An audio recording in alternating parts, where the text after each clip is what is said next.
Continuing on with our file management lecture, we left off at the manual command. We just want to type in manual to find out what help is available for commands. We can type in man and say ls. And again, this works like a more command, which we'll show in a little bit. You press the space bar to view a page at a time, or a carriage return to use a line at a time. Anytime you want to quit, you just say Q and you say quit. So we'll clear. That's man. The next command is cat, and the cat command. Let me go up here. The cat command stands for concatenation, and it does two things that are very useful to us. First of all, it displays the entire contents of a file, which we want to do sometimes. It also allows us to concatenate or put two files together. There are a couple of options. We can -a show all files, and we can do that for a directory. The -n is display the number of lines, and the -t is display the tab character as the caret symbol and the vertical bar, which there are times you want to know if you've got a tab character in it. So let's look at that, and we've got a couple of text files out here. So let me show you one. I'll say cat road.txt. You can just say it just shows the whole file just like that. And there's rubyyacht. So I can say cat rubyyacht. And you'll notice that the name appeared very quickly. What I did was, when I typed in cat and I started typing in rubyyacht, I hit the tab character, and if there's only a file in there that has that RUB and then everything else is different, it'll just finish filling it out for me. So cat rubyyacht, and you'll see it displays the whole file. It's quite long. The rubyyacht of Omar Khayyam. Okay. Now I can display the line numbers. I can say cat -n rubyyacht, and you can see cat -n rubyyacht. You'll display it shows the line numbers right there. I can do the same thing with road.txt.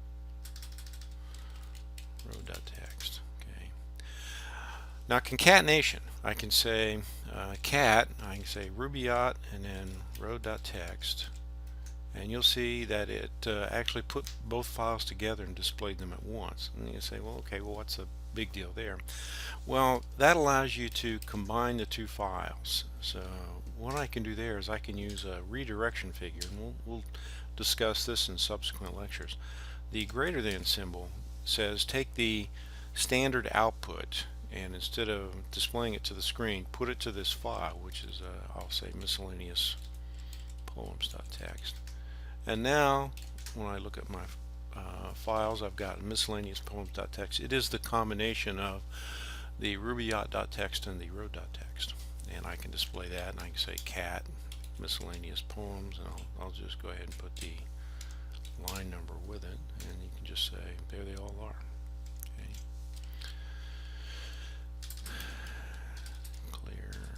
And I'm going to remove miscellaneous poems, so don't need that for right now. Okay, so that's cat. On that same light, there's more. More displays a file one page at a time, and you can actually have quite a few options to display it. So let me move this out of the way and let me show you what more does. Okay.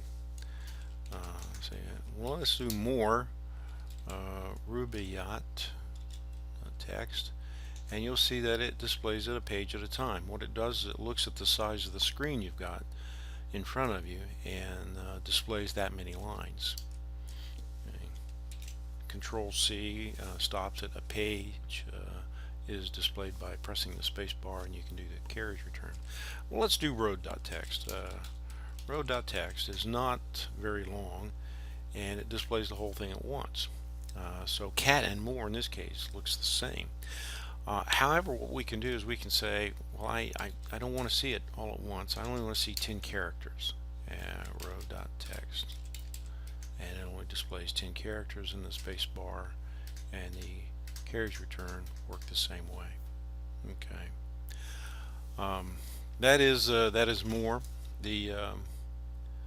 A few options that we use with it is the dash is the number for the number of lines per screen. You can also search on patterns. You can cause more to count logical rather than screen lines, so it looks at the carriage returns. And then underscore use suppresses underlining if you've got anything like that. Okay. Word count, very useful. Word count. Okay. Works on text files. Say clear. Okay. So word count, we can say word count and then row.text. Well, there are 26 lines, 149 words, and 777 characters.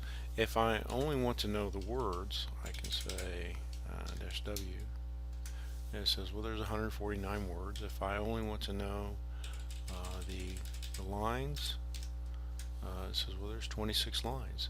So that's a very, very handy thing to know how to do. Okay, that's word count.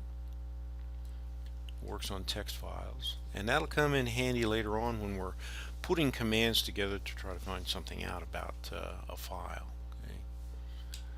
Okay, so touch. Oh, very nice command, touch command. Okay, so look at this. The touch command changes the file stamp on a file, and what it does is when we do touch, okay, I'm going to do a -L here. We do a touch. What we want to do is we want to say I want to update the access date to it. Okay, so I can say touch. Okay, now let's say file1.dat, and you'll notice that up at the top it says it was last accessed on November 17th. Okay, all right, so I'm going to hit enter, and I'm going to do an ls again, and now you'll see that up there it says, well, now it was touched on January 22nd at 10:52. We have a few options here too. For instance, I can say touch -C file1.dat, and the -C option says if it doesn't exist, don't create the file, just update the date. If I left that -C off and file1.dat did not exist, it would actually create it. So let me do that. Let's say file8.dat. Okay. If I put a -C right there, okay, it won't create it. Okay, so I do an ls, and you'll see it's not there. So let me take that off. Okay. Now I'll do ~, and you'll see file 8 is indeed now there. Okay. This is a very, very easy way to create empty files, and it's exactly how I created file 1, 2, 3, 4, 5, 6, and 7. That's how I created those. I used the touch command. Okay. Let me show you the -M. If I do a touch -M, okay, and a file, let's say file 2.txt, okay, and there's -AL. What it did was it updated the time only, changes only the time. So that's a -M option. Now here's another handy feature again. Touch, and I'm going to use a -C option. Now what I can do here is I can actually update the entire access time of the file itself. I can alter it. Okay. So let's say that I want to update the file to 12/10. That's the 10th of December, and it's our current year. Okay, and then 1730 is 530 on, let's say, file5.dat. Okay. Okay, so now I look at -AL, and I look at file 5, and I can see that it is oh, I made a mistake here. Let me correct that. I got to put a -T in there. Sorry about that. The -T, and again the -T can be combined with the -C if you want to, but I hit enter, and now let's go back and look at it. Yeah. Alright, there we go. Now you'll see file 5 is December 10th, 2018, the current year.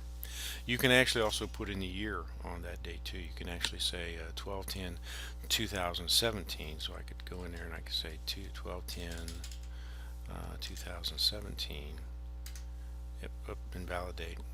Hold on a moment. Okay, I just cleared the screen in here. Here's the date field, the touch -C-T. I could put these together if I wanted to. I need the -T. The 2016 is the year I want to change it to. The 12 is the month. The 10th is the day. And the 1730 is the time. So I can actually create a file today and go in and use the touch command and tell it to change the date to that date, which should tell someone, hey, this file was last accessed almost 2 years ago, when indeed it was just created today. Alright, so let's go and look at it, and we can see that file 5 shows, again, December 10th, 2016. So that is the touch command. Okay. I'm going to end this lecture on the touch command because copy is going to take a little bit. So this is the end of the second lecture. We'll start off the next one with the copy command, which it's going to take a little bit of